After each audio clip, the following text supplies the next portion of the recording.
Hi guys, welcome back to my channel Leela Web Dev. Today we will be diving into the Node.js web server. So how to add the JSON routes to our HTTP server? Let's try to see. So we will create a login route and also an user update route, and even we will try to see in our future videos about the uploading file route also. By the end of this video, what you will try to understand is so you will be able to know understand how to send the JSON responses and handle the different HTTP methods like post and put. So that's the thing. So here let's try to see. So we have already seen how to send the get request how to send the HTML file, CSS file, and also JavaScript file in our previous video. So now let's try to add some JSON routes also, and let's close this one. So here for example, let's say that we are adding a new route. Let's say that you are having something like so here let's say that if request dot url is equal to slash login, if it is a slash login, and ampersand request dot method is equal to post, if it is a post means, then what you will be trying to do, so here inside this block we will send a JSON response to the client. So for this simple demo we are not implementing a full login system, so that's for future project we will try to do it. Instead we will send a JSON message saying logging in.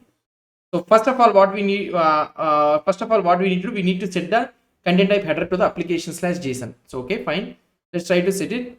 So that is nothing but response dot set header of content type. These are all the things you people know, right? Content type, and this time we are sending the JSON, right? Application slash JSON.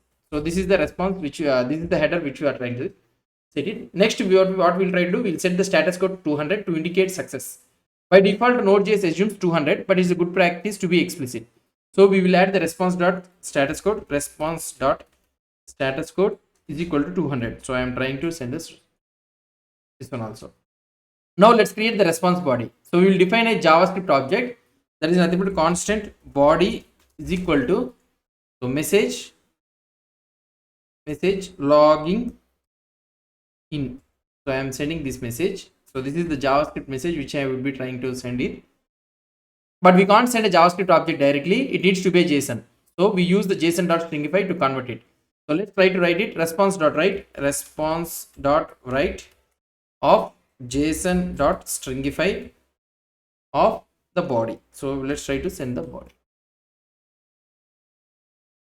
So now let's test this using the Postman. So we'll for API routes in Postman we set the method to post the URL to localhost colon 9000. So let's go to the here, and I will stop this server and I will restart this one again. Okay, so I will be opening the Postman. So Postman I am opening here. Let's try to open the Postman. Take some time, I think. Let it open.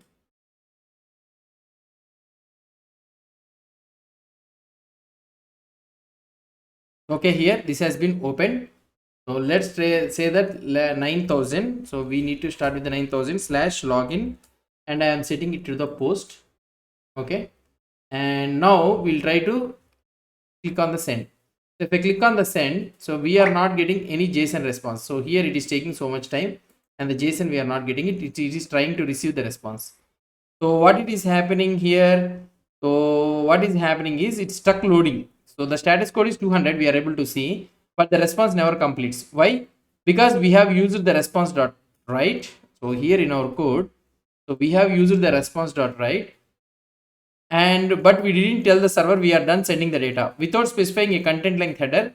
Node.js uses the chunked encoding, and the client keeps waiting for more data. So to fix this one, what we need to do, we have to use that instead of using this response.write, we need to use the response.end instead of response.write. According to the Node.js documentation, end signals that we are done sending the response. Let's update the code and replace this. So with response.write to response.end. So now if you try to check the output for this one, the same thing. So let's try to cancel this request, and I will try to restart the server.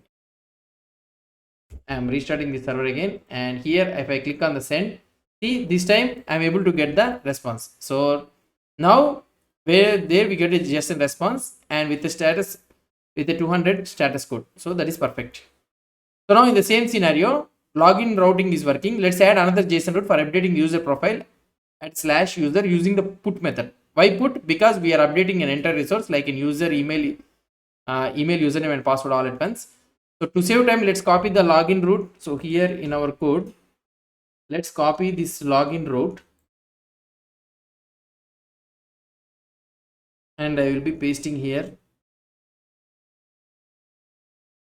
So I will be pasting here. Now what I will be trying to do is change. We will be changing the URL to user and the method to put. Okay, and here I will be changing this one to user. So now here the content type for the response body, let's say that body message is called updating the user info. So here I will do updating the user info or anything, whatever it may be. So just entering. We'll keep the status code as 200 and response.end. So we'll send it like this, like before. So now here is what use it looks like. So request or URL is equal / user and here method. So I will be setting the header application /json and I am setting the status code as 200 and I'm creating the JSON body. I'm sending it. So let's test it in the Postman. Change the method to put. So here, so let's go to the Postman and here I will be changing this one to the put. Okay, and here I will be using /user. So /user, send the request and boom, we get a. So here we would be getting, oh, I need to restart this server, right? Sorry, I have restarted the server. So now if I click on this one, so boom, we are getting this updating the user info with the 200 status code. It's great. So let's make the more realistic by adding an error case. Suppose the user tries to update their info without logging in. So we will return a 401 unauthorized status code with a JSON message saying you first have to log in. So in the /user route, what I will be trying to do, I will change the status code to 401 so that it is unauthorized and update the body to something like you first have to log in.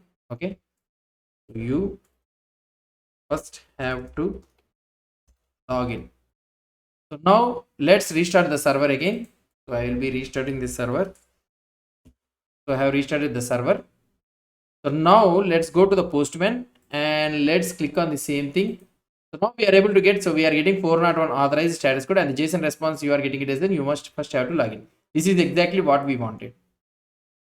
So notice now notice something, our routes are starting to look repetitive. So here if you try to look, our routes are starting to look repetitive. We are copying, pasting a lot of code, setting header status code and JSON responses. This isn't ideally in the real project. We would want to make this cleaner and more reusable. So let's try to do it. In our future videos, what we'll try to do is we'll extract this logic into our own mini framework, kind of like a simplified version of Express. This will make adding routes, whether for JSON or file serving, much easier. But for now, we are keeping it simple to get familiar with the process. That's the thing. So that's it, guys, about this one. So in our next video, we'll try to add an upload file route to handle the file uploads to the server. So this is going to be a fun one. So stay tuned. So and that's it for today's video. We have added the JSON routes for login and the user updates, fixed a common Node.js response issue also, and tested everything with the Postman. If you found this helpful, give the video a thumbs up, share it with your friends, and let me know in the comments if you have any questions or topics you would like us to cover the next. So don't forget to subscribe and hit the bell icon so you don't miss our next video in the file uploads. Thanks for watching and I will see you in the next video.